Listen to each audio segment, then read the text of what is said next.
du choix et de l'intérêt que je porte à mon thème que j'ai cité lors de Melchisédek. Monsieur le président du jury, mesdames et messieurs les membres du jury, voici donc maintenant mon introduction. Pour comprendre un ordre, il faille le définir, car toutes les corporations de leurs organisations internes ont une instance suprême qui les régit, appelée ordre. Nous pouvons citer l'ordre des pharmaciens, l'ordre des médecins, l'ordre des avocats, etc. L'ordre est donc une instance suprême qui régit une corporation. Pour le cas d'espèce, donc en ce qui nous concerne, il s'agit de l'ordre de Melchisédek tout simplement. Parce que chaque loi comporte l'appellation de son initiateur. Étant donné que Melchisédek est Dieu, car selon Hébreux 7, verset 3, il n'a ni père ni mère, ni commencement ni fin, ni aucune généalogie. Si donc il existe un ordre pour notre corporation, où est son siège? Lequel le compose? Comment recrute-t-il? Et comment il fait partie? À présent, monsieur le président du jury, distingués membres du jury, je vous présente mon développement qui sera subdivisé en 3 parties, une thèse, une antithèse et une synthèse. Nous commencerons donc par la thèse. La thèse de mon mémoire est intitulée « L'ordre de Melchisédek régit les ministères ». Il s'agit de l'ordre final, il s'agit de l'ordre dernier. Et pourquoi il est dit final? Il est dit final tout simplement, c'est parce qu'avant l'ordre de Melchisédek, il y eut un ordre. Et cet ordre, c'était l'ordre lévitique. Il faudrait donc, primordialement, avant de parler de l'ordre de Melchisédek, d'expliquer brièvement ce que c'est exactement que l'ordre lévitique. Monsieur le président du jury, mesdames et messieurs les membres du jury, à la jeunesse des temps théocratiques, Dieu a choisi un peuple. Dieu a choisi un peuple. La théocratie, ça signifie que Dieu dirige son pays. Et à la jeunesse des temps théocratiques, Dieu a choisi un peuple. Et il s'agissait d'Israël. Et pour se manifester, il se faisait représenter par des hommes qu'il a choisis lui-même et qu'il a établis. Ces hommes étaient donc les prophètes, ou encore les sacrificateurs. Et Dieu, il donna à chaque tribu d'Israël quelque chose. À Juda, il donna la royauté. À Lévi, il donna le sacerdoce, la sacrificature. Et donc, monsieur le président du jury, mesdames et messieurs les membres du jury, nous comprenons donc que, effectivement, c'était la tribu de Lévi qui représentait le tout premier ordre. C'est pour cette raison que cet ordre était appelé l'ordre lévitique, ou encore l'ordre d'Aaron, parce que cet ordre avait été initié par Aaron et ses fils.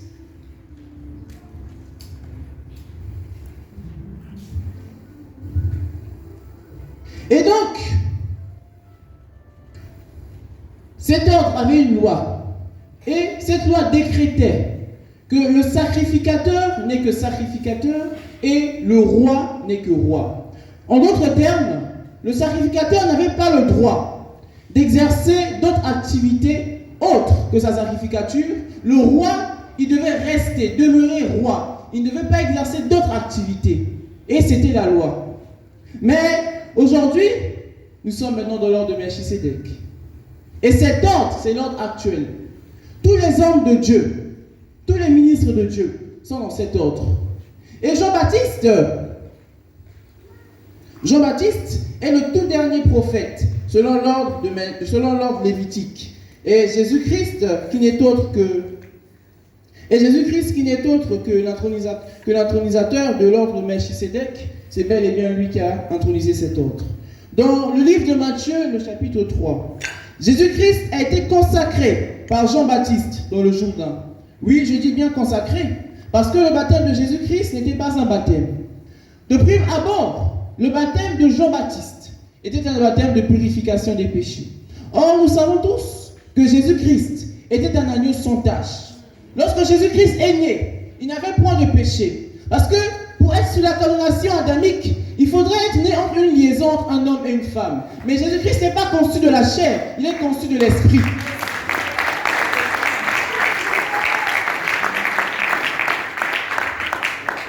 Il n'avait donc aucune raison, aucun besoin de se purifier. Et la seule fois où il a porté le péché, c'est lorsqu'il était sous la croix. Monsieur le président du jury, mesdames et messieurs les membres du jury, nous devons retenir que chaque cérémonie comporte des caractéristiques qui sont propres à elle-même. Je vous donne un exemple.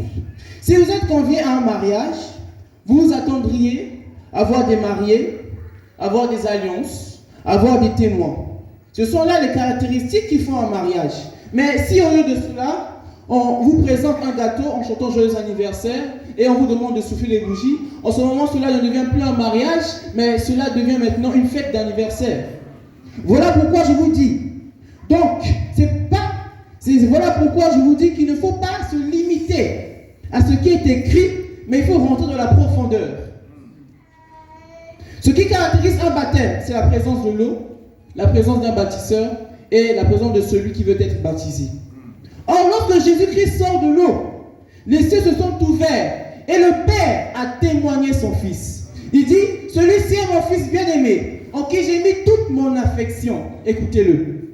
Or, dans l'Ancien Testament, dans la tribu des Lévites, lorsque le Père voulait transmettre la sacrificature à son Fils, il fallait que son Fils soit consacré. Et dans cette consécration, il y avait 3 étapes. D'abord, le Père devait reconnaître, témoigner que cet homme, que ce garçon est bel et bien son Fils. Il fallait qu'il y ait la présence de l'Esprit de l'Esprit Saint pour valider la cérémonie. Et il fallait la présence du bain marin. Et lorsque Jésus-Christ, déjà il sortait de l'eau, le Père a témoigné, il a dit, celui-ci est mon Fils bien-aimé, en qui j'ai mis toute mon affection.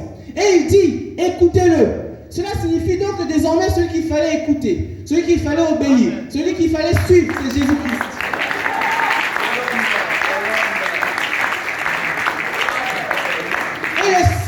Et l'Esprit Saint est descendu sur Jésus sous la forme d'une colombe.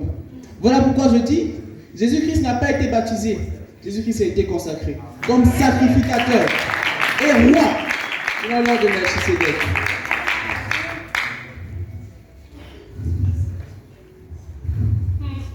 Colombe avance.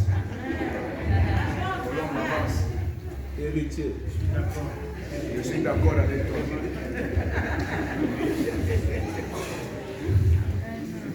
L'ordre d'Aaron, c'était avec Jean-Baptiste et commence l'ordre de Melchisédek avec Jésus-Christ. Jésus-Christ a donc fait de nous des prophètes et des rois, selon l'Apocalypse, premier chapitre, verset 6. Cela signifie que l'homme de Dieu a aussi en lui la royauté.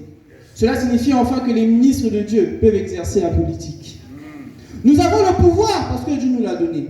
D'ailleurs, je vous le démontre, le Seigneur lui-même travaillait selon l'ordre de Melchisédek. Jésus ne portait que les vêtements sans couture, selon Jean 19, verset 23. Or, ce vestimentaire était porté que par les rois. Et lorsque Jésus-Christ, avant d'être crucifié à la croix, on a déchiré ses vêtements. En Israël, déchirer un vêtement, ça signifiait la division. Et lorsqu'on a déchiré les vêtements du roi de Jésus, ça signifiait l'arrêt de la royauté. Avance.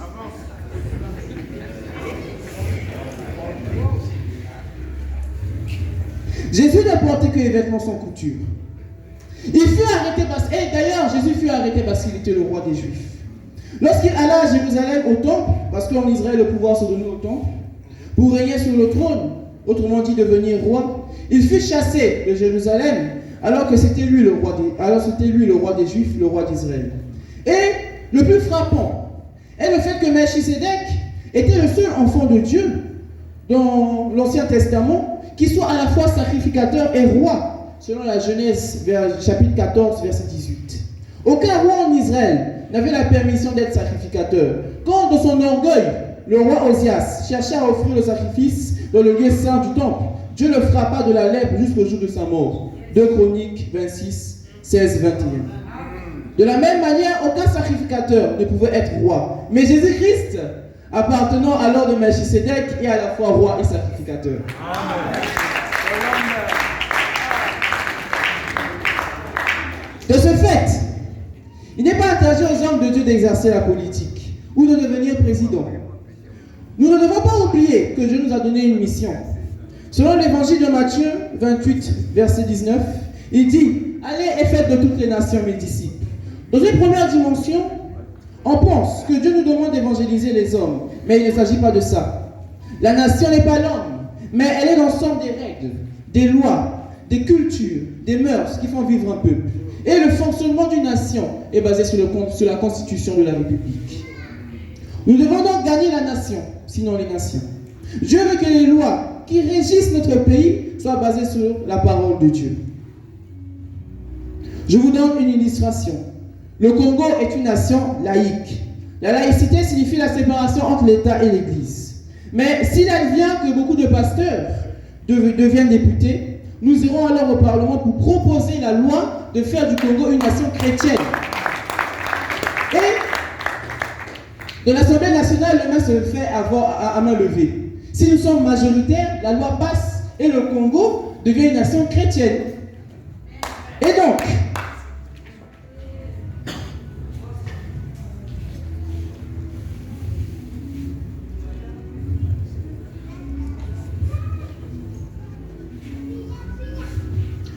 cependant, monsieur le président du jury, mesdames et messieurs distingués membres du jury, la problématique sur l'ordre de Melchisédek suscite diverses opinions à travers les ministères.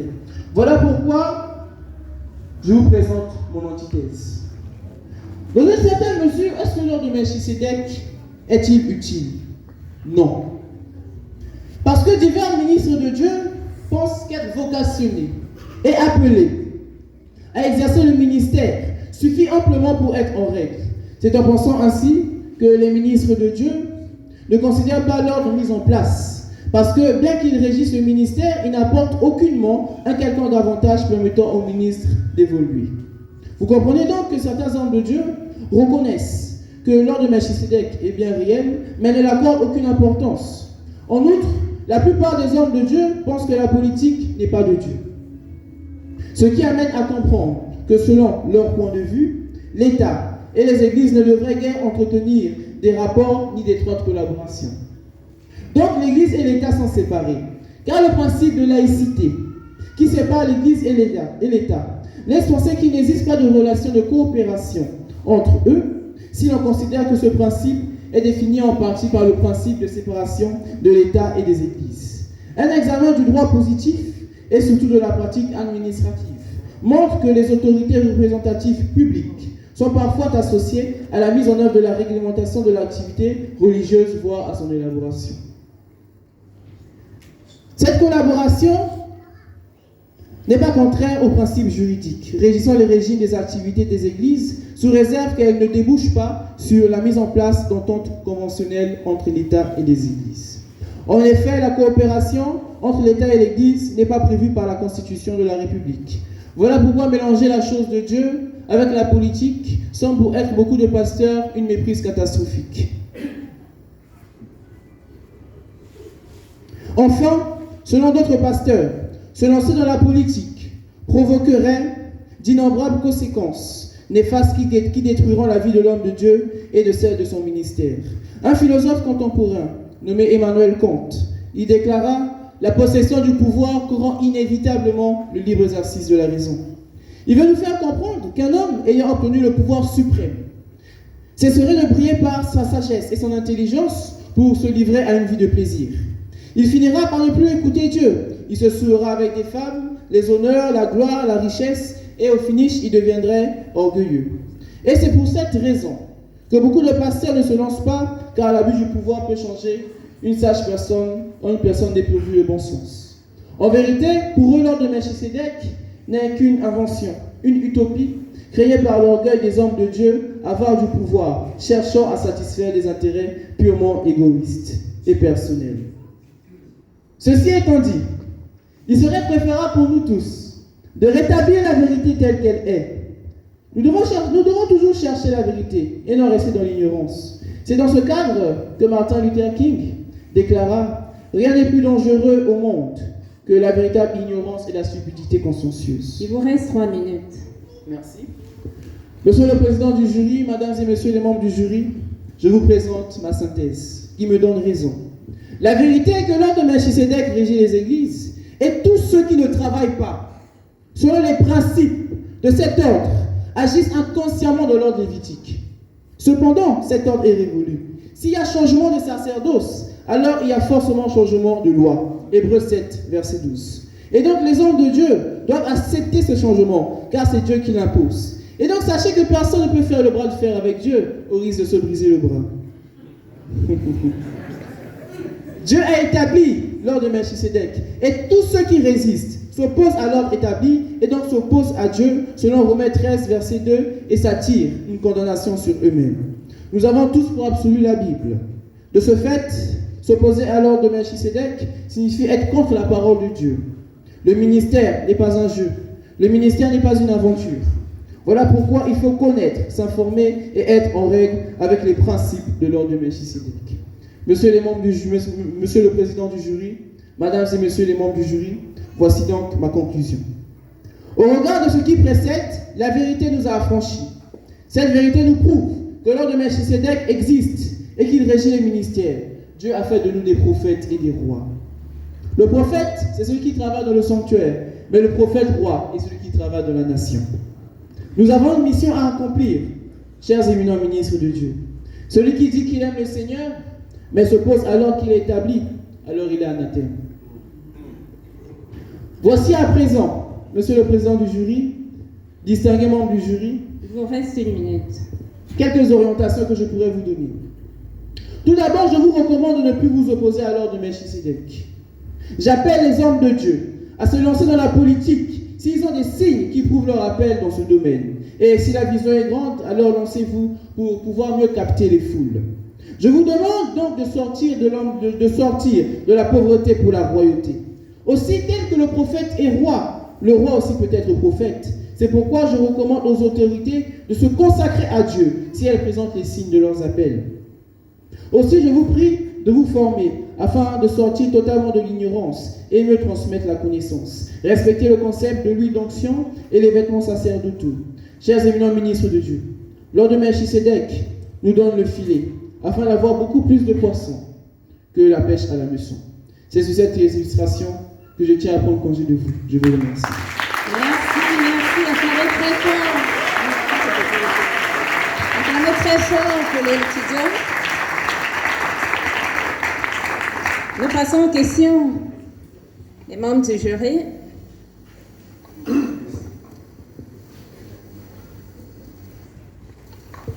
Quel brillant exposé, mes félicitations.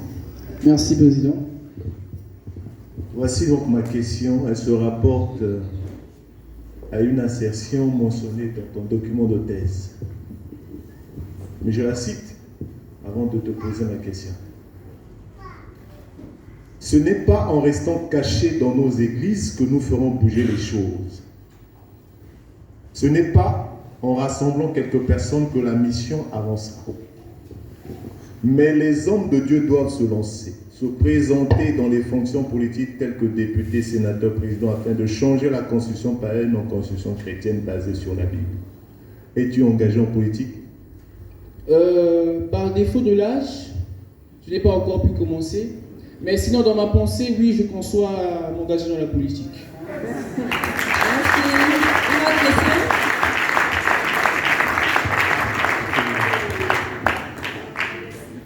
En tout cas, toutes mes félicitations, Merci.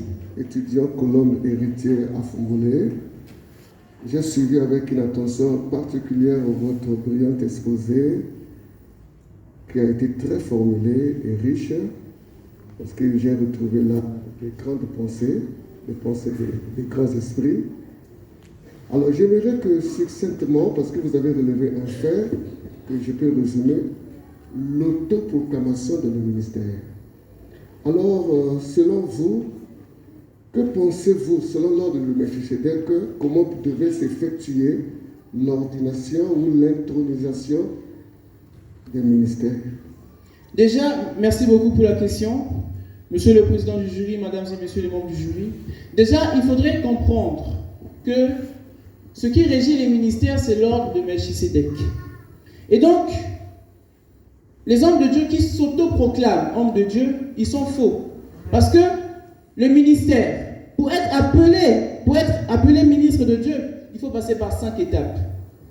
Tout d'abord, il faut être vocationné. Il faut d'abord être vocationné. Il faut d'abord être vocationné. La vocation ici, c'est le fait d'être né pour ça. Tu es né pour faire cela, tu es né pour faire ce travail. La deuxième chose, il faut que tu sois appelé.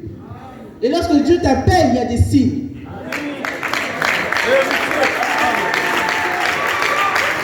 La troisième chose, il faut passer par l'équipement. Il y a l'équipement par les formations et il y a le Saint-Esprit aussi qui t'équipe lui-même.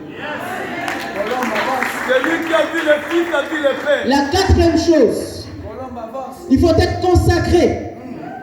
Lorsque tu n'es pas consacré, je ne te connais pas. Et enfin, la cinquième chose, Dieu t'envoie en mission. C'est là que tu passes par ce 5 étapes que tu es appelé ministre de Dieu.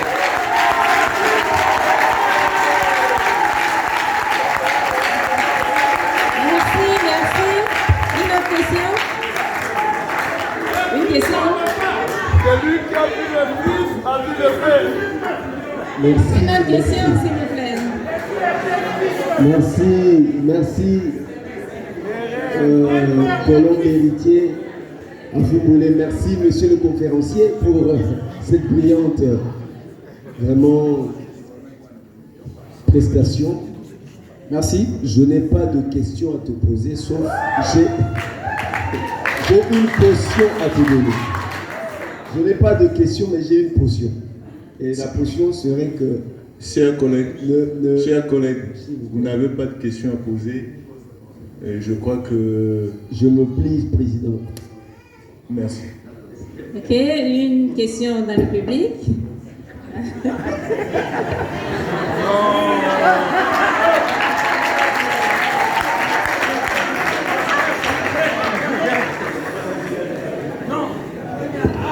Bon, s'il vous plaît, notre manière de faire là, ça peut influencer ceux qui vont juger. Ah, mais c'est très important. Bon, voici ma question. Merci, je vous écoute. Vous avez dit, le prophète, c'est celui qui est consacré au sanctuaire. Le prophète... Excusez-moi, je n'ai pas dit ceci. J'ai dit que le prophète, c'est celui qui travaille dans le sanctuaire. Je n'ai pas parlé de la consécration. Très bien. C'est celui qui travaille, c'est le verbe qui a changé. C'est celui qui travaille au sanctuaire. Le prophète roi, c'est celui qui fait la politique. C'est bien dit? Très bien. Ma question est celle-ci. Vous savez, la loi de Melchisedec veut que nous imitons. C'est cadré comme ça là, Éphésiens 2, verset 20. Est-ce que nous avons un modèle de prophète roi dans l'église des Paul? Parce que Paul a dit, imitez-moi, parce que j'ai imité Christ. Il y a eu des premiers qui ont été sur ça, mon frère. Nous avons un modèle, cite-moi un modèle avec une écriture. Bon. Merci beaucoup pour votre question. Je vais répondre tout simplement. Paul a dit, soyez mes imitateurs, tout comme je le suis pour Christ. Il est vrai que par rapport à ce que Paul a fait dans sa vie, par rapport à ses œuvres, il pouvait se donner comme modèle. Mais le véritable, l'unique modèle que le chrétien doit suivre, c'est Jésus-Christ. Je suis clair sur ça. L'unique et le véritable modèle qu'on doit suivre, c'est Jésus-Christ. Et Jésus-Christ était le roi des Juifs. Jésus-Christ était prophète. Et la Bible, je dis, nous sommes prophètes et rois.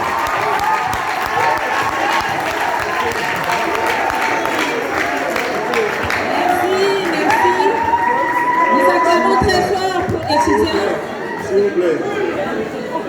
Nous acclamons très fort pour l'étudiant. Applaudissez très fort pour lui, s'il vous plaît.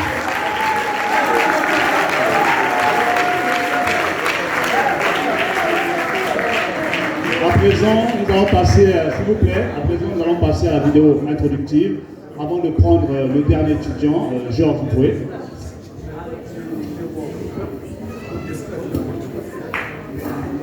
La technique, s'il vous plaît.